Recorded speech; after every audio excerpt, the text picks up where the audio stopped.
Tes 1, 2, 3. Let's go.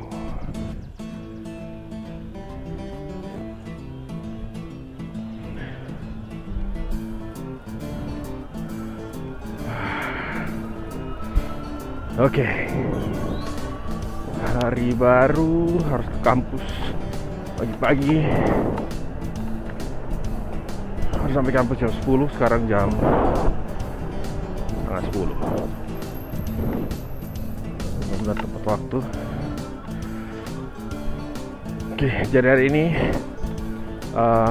saya ingin berbagi dengan teman-teman kenapa memilih untuk buat YouTube, kenapa namanya Koper Ijo, kami siapa, kami datang dari mana, kenapa kok bisa sampai ke Amerika. Ya,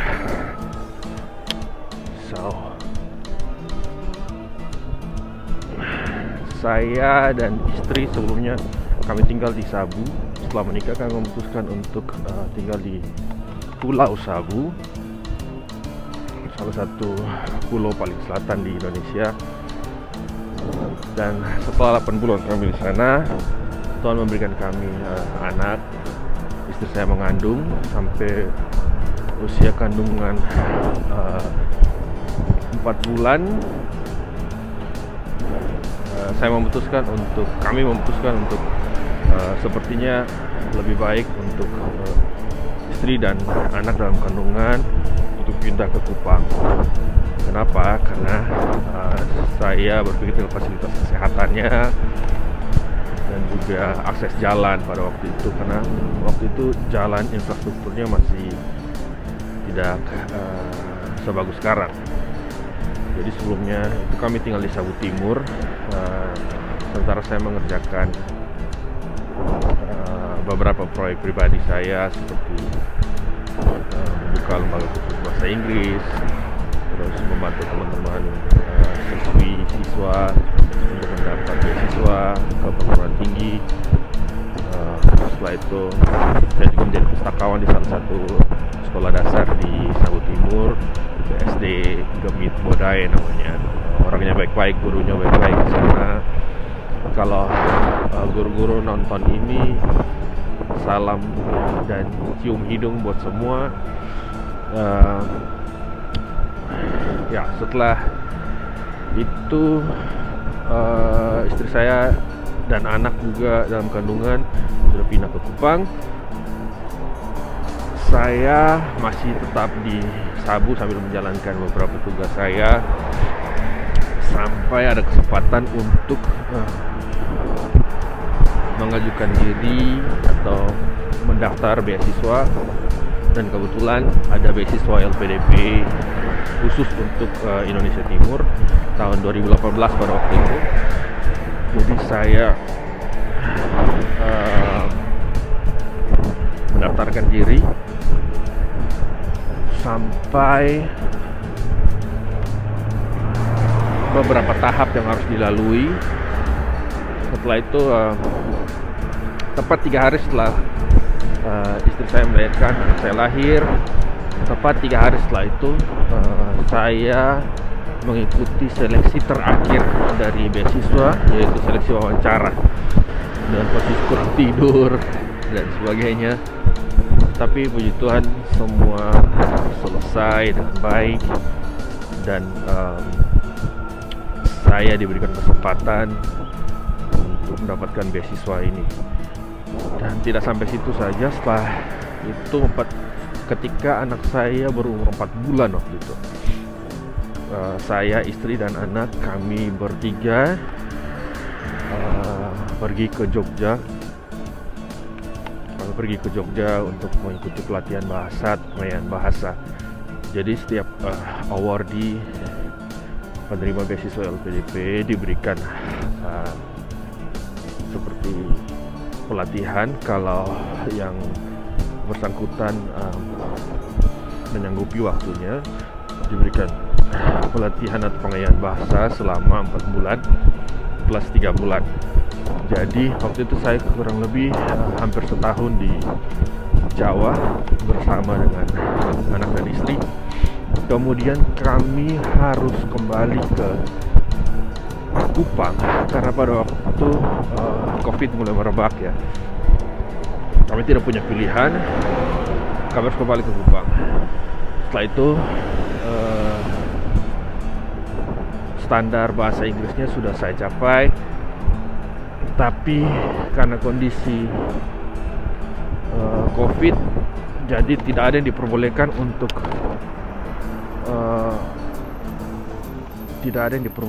kembali atau pergi ke US untuk sekolah karena pada waktu itu masih COVID. Jadi yang kami lakukan adalah kami stuck di rumah selama setahun. Itu masa-masa yang sulit bagi semua orang ya, termasuk kami. Dan pada tahun 2021 kami boleh berangkat, akhirnya kami berangkat dan sampailah di Atlanta. Jadi teman-teman, ini salah satu persimpangan. Kalau teman-teman lihat, ini salah satu persimpangan yang lumayan. Kalau saya lihat sini pasti waspada, karena banyak seperti homeless di sini, dan beberapa kali lewat melintasi jalan ini ada insiden-insiden yang terjadi. Jadi di sini ada pom bensin, di pom bensin tuh sekaligus ada Circle K gitu, atau ada minimarket. Jadi saya cerita dulu sedikit waktu pengalaman pertama saya sampai di Atlanta atau di Amerika. Jadi penerbangan kami dari Indonesia itu sangat dramatis ya. Setelah dari Jakarta kami sampai ke Abu Dhabi, itu makan waktu sekitar penerbangan 7 jam lebih, hampir 8 jam. Setelah itu kami harus tunggu di sana selama 5 jam. Dari Abu Dhabi kami menuju Bandara Internasional Chicago. Itu selama 15 jam. Pada waktu itu kami merasa oke, ini kita sudah menempuh hampir setengahnya. Jadi semua akan baik-baik saja. Dan pada hari itu ternyata ada badai besar dan 300 penerbangan sekaligus ditunda. Ditunda ya, di cancel secara bersamaan. Dan saya bersama istri dan anak beserta teman saya dan istri juga, jadi kami 2 keluarga stuck atau kami nyangkut gitu ya di Bandara Internasional Chicago selama sehari. Waktu itu kami pikir cuma sehari, dan ternyata badainya berlanjut lagi. Kami mencoba memesan hotel dan juga memesan Uber atau Lyft gitu, seperti Gojek atau Grab gitu untuk menuju ke hotel. Tidak bisa karena penuh. Bayangkan 300 penerbangan di cancel sekaligus. Jadi ribuan, bahkan ratus, mungkin puluhan ribuan orang yang mencoba mengakses hal yang sama. Jadi pada akhirnya kami stuck, kami tinggal tidur di dalam bandara.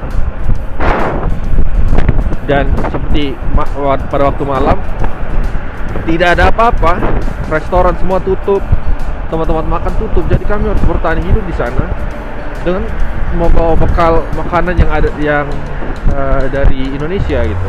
Dan sebagian besar bekal makanan kami itu ada di koper, dan koper sudah ada dalam bagasi gitu. Artinya sudah diurus oleh pihak penerbangan, pihak maskapai. Jadi kami cuma pegang tas kabin gitu.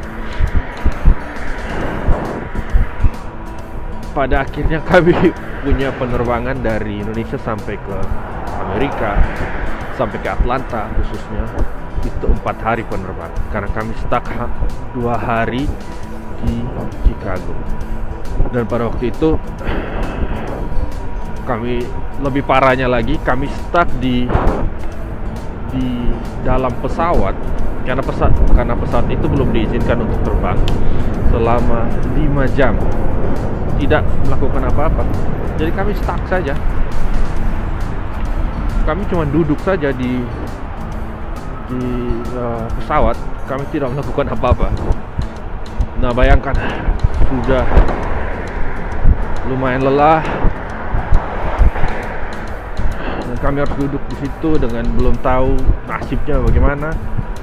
Tapi pada akhirnya diizinkan terbang dan kami sampai di Bandara Atlanta di Hartsfield Jackson Airport itu sekitar 3:30 pagi ya.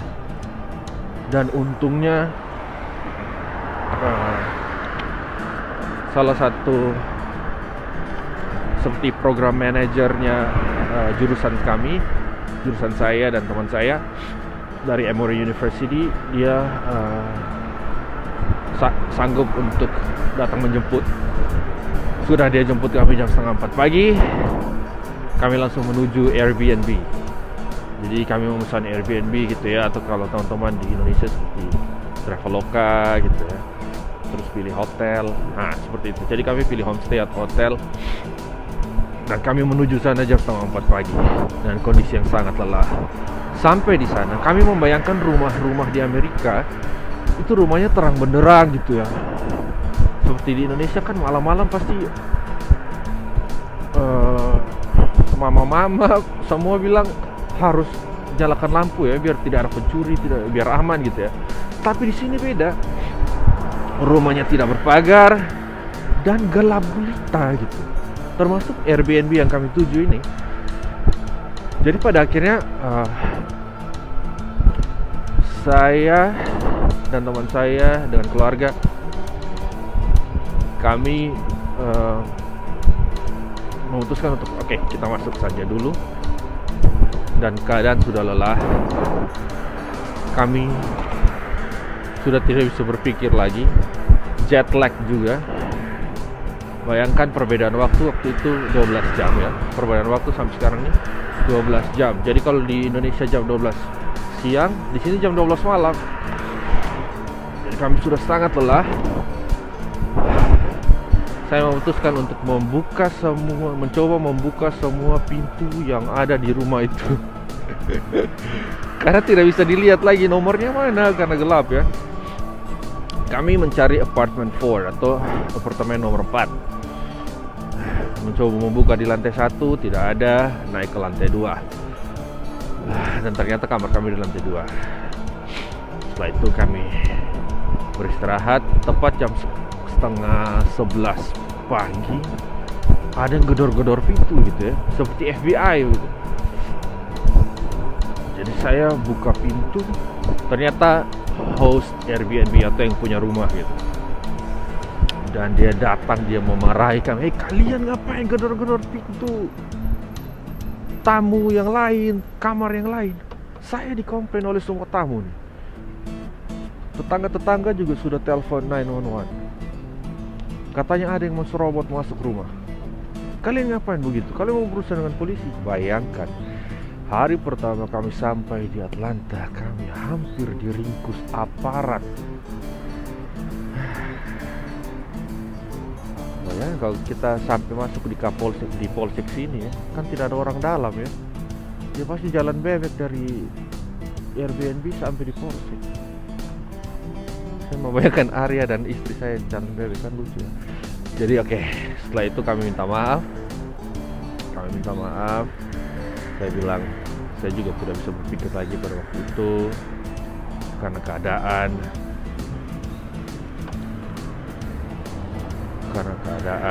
Jadi ya, saya minta maaf. Setelah itu dia bilang oke lah, kalian sudah punya rumah, sudah dapat rumah. Saya bilang tidak, belum, kami belum dapat. Mau saya bantu? Oh, itu pasti sangat membantu kami. Dia bilang oke, besok saya datang jam sekian ya. Saya datang jam sekian, saya bantu kalian. Oke. Jadi keesokan harinya dia datang, dia bantu.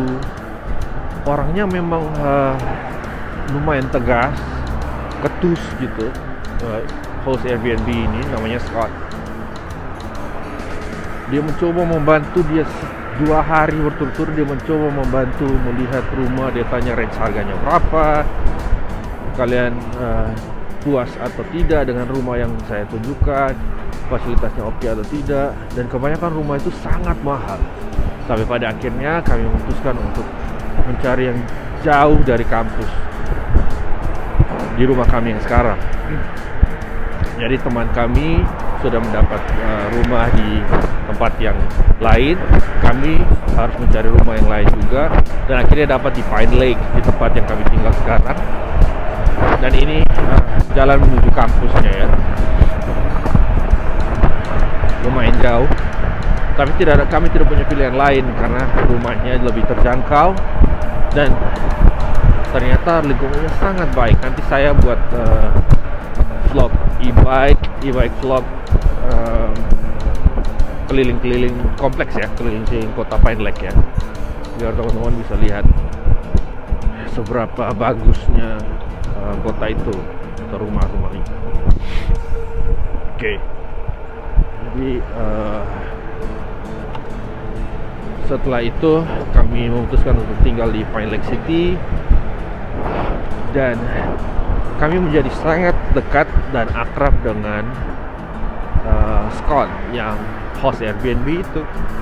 Kami jalan-jalan ke keliling negara bagian lain, di Tennessee, South Carolina, Florida. Kami bisa melihat view-nya Alabama, Kentucky. Jadi itu hal yang kami sangat syukuri ya. Terutama saya pribadi, saya sangat syukuri karena saya berpikir, wah mungkin tidak ada kesempatan lagi untuk jalan-jalan, melihat tempat-tempat yang lain, karena secara finansial juga kami terbatas. Saya awardee, saya dapat beasiswa dari pemerintah Indonesia. Beasiswanya juga harus saya hitung baik-baik. Seperti sekarang setelah Covid, pasca Covid, apalagi sedang ada perang Rusia Ukraina dengan harga bahan bakar yang melambung tinggi di Amerika, kebutuhan harga-harga pokok mulai naik, dan beasiswa kami juga untuk saya pribadi tanpa anak dan istri itu pun sudah saya benar-benar berhemat gitu. Jadi ya kami bersyukur kami tetap bisa bertahan di Amerika dengan segala macam situasi ya, terutama situasi Covid yang paling saya concern waktu itu.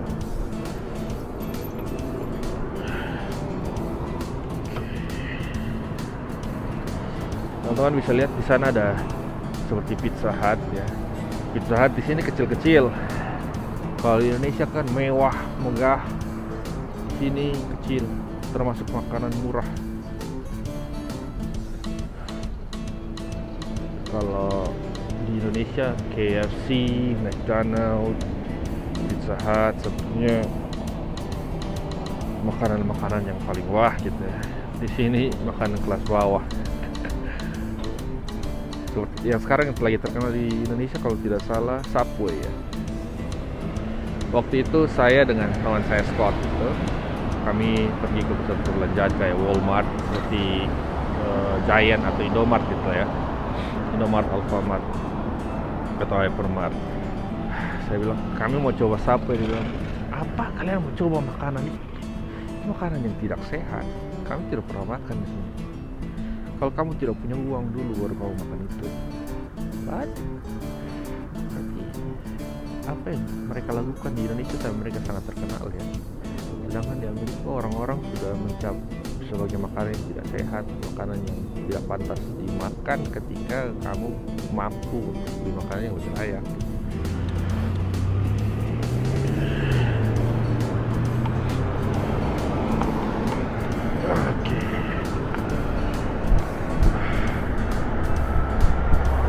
Oh ya, cerita yang berikutnya pengalaman pertama kali di kampus. Jadi saya ambil jurusan Development Practice. Development Practice itu dalam bahasa Indonesia apa ya? Seperti implementasi pembangunan gitu kayak. Jadi kami belajar tentang banyak hal, sedikit tentang banyak hal gitu ya. Tapi fokusnya adalah kami belajar untuk membangun daerah-daerah yang tertinggal. Bagaimana melihat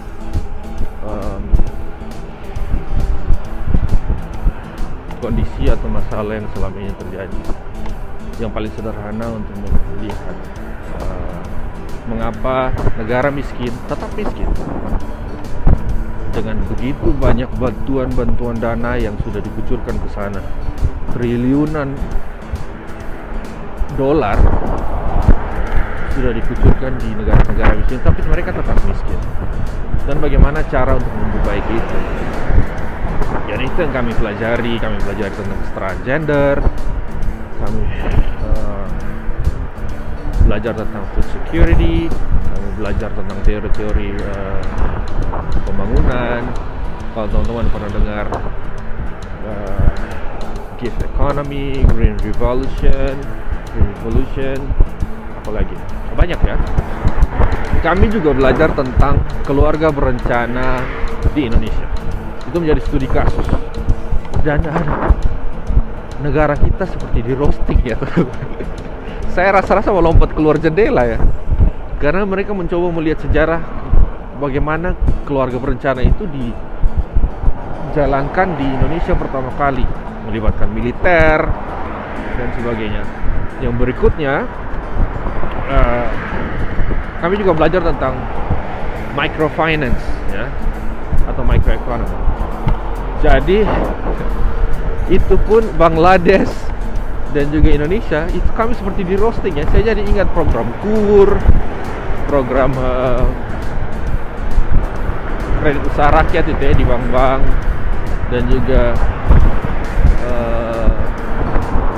program anggur merah di NTT. Asik. Jadi kami belajar bagaimana skemanya yang membuat program ini berhasil dan program ini gagal. Ternyata seperti KUR, tidak betul-betul orang yang paling miskin yang mendapat akses ini, tapi orang yang kelas menengah yang setidaknya mengerti tentang perbankan. Tapi ke orang yang paling miskin banyak tidak tersentuh gara-gara program ini, karena mereka harus mengerti atau melek perbankan dulu, atau melek cara pergi ke bank dan sebagainya. Jadi kami belajar tentang itu. Masa penyesuaiannya bagaimana? Ya, saya harus jujur teman-teman. Untuk ilmu sosial ternyata susah gitu penyesuaiannya. Bayangkan kita harus berbicara, berdebat, berdiskusi menggunakan bahasa Inggris, dan bahasa tanpa budaya itu tidak ada apa-apanya ya. Walaupun kita tahu bahasa Inggris tapi kita tidak tahu budayanya, itu sulit gitu teman-teman. Dan di sini budaya di Georgia, di Atlanta, dengan budaya di New York misalkan dalam cara berdiskusi itu sangat berbeda. Orang North dengan orang South itu berbeda cara bicaranya. Seperti diajak berdiskusinya orang Jawa dan orang Timur gitu. Itu sangat berbeda budayanya. Kesannya juga jadinya berbeda gitu.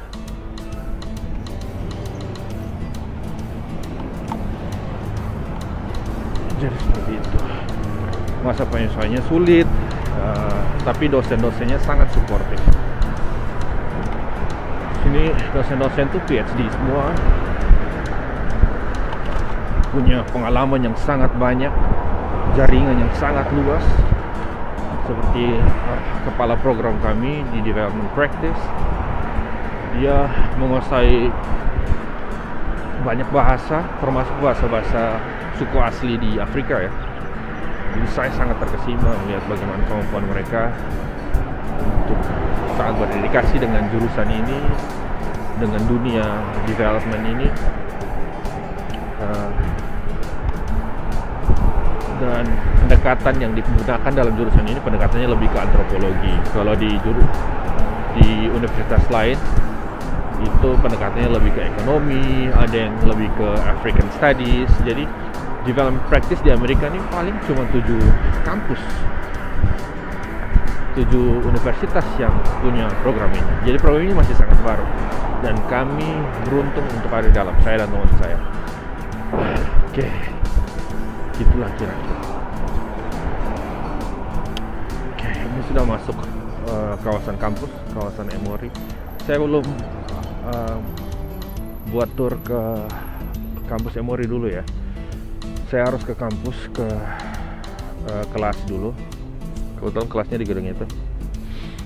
Nanti di vlog berikutnya baru saya akan mengajak teman-teman untuk tour ke kampus. Jadi di sini teman-teman bisa lihat ada banyak sekali gereja Presbyterian, ada Methodist Church, ada Baptist Church. Denominasinya banyak ya. Kalau di Indonesia ada banyak, ada GKI, ada GKJW, ada GPIB dan sebagainya.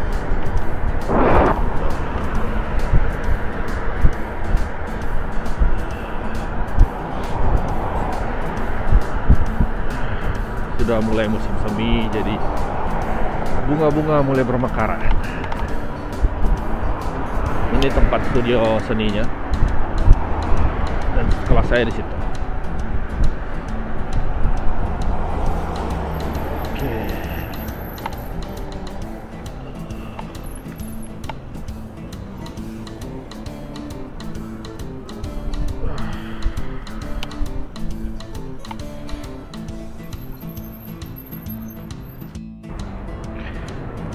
Oke teman-teman semua, saya baru selesai kuliah.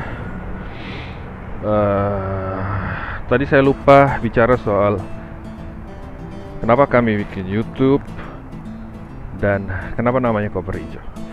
Jadi kami bikin YouTube juga salah satunya untuk penyemangat buat kami sendiri, karena penyesuaian begitu berat, penyesuaian akademis, penyesuaian lingkungan, budaya, dan kami merasa kami perlu berbagi cerita. Yang kedua, ini juga menjadi penyemangat bagi adik-adik semua, bersaudara-bersaudara juga yang mau untuk bersekolah, kuliah di luar negeri, khususnya seperti di Amerika. Teman-teman, dunia bekerja dengan cara yang berbeda di sini. Dan satu kesempatan yang luar biasa untuk teman-teman bisa ada di sini dan bisa berkuliah di sini. Ini saya ada di salah satu tempat yang sangat ikonik di Emory. Ada Emory University Hospitalnya, ada jembatannya. Tapi saya tidak akan ke sana. Oke, yang berikutnya, kenapa namanya koper hijau? Kami baru sadar bahwa semua koper kami warna hijau. Mulai dari ketika kami dari Sabu pindah ke Kupang, Kupang ke Jogja, dari Jogja kembali ke Kupang, terus balik lagi ke Surabaya untuk pengurusan visa. Ternyata kedutaannya tutup karena COVID. Jadi kami ke Jakarta, dari Jakarta Abu Dhabi, Abu Dhabi Chicago, Chicago Atlanta, semuanya pakai koper hijau. Bahkan ketika kami jalan-jalan ke negara bagian lain bersama Scott, kami pakai koper hijau itu juga. Jadi sebagai simbol, tanda di mana kami berada pasti ada itu. Dan berikutnya, hijau juga menjadi julukan saya dari SMA. Jadi ini menjadi julukan keluarga juga. Koper hijau, ya seperti itulah. Saya tidak akan memberikan tour ke kampus. Nanti itu di video berikutnya. Teman-teman yang mau tahu tentang kehidupan di Emory, di Atlanta, di Georgia, USA, silakan teman-teman komen di bawah video ini. Tanya apa saja atau minta request gitu. Ricky tolong ke ini restoran makanan-makanan yang unik di Atlanta. Oke. Selama masih ada uang saya jalan. Atau misalkan ada request Ricky tolong ke klub malam misalkan. Nah, kali itu nanti orang LPDP lihat, dan saya juga memang tidak mau sih, tidak mau ketahuan. Oke, jadi silakan teman-teman tulis apapun yang teman-teman mau saya videokan, atau teman-teman penasaran pengen tahu apa, silakan tulis di komen. Oke, bye bye.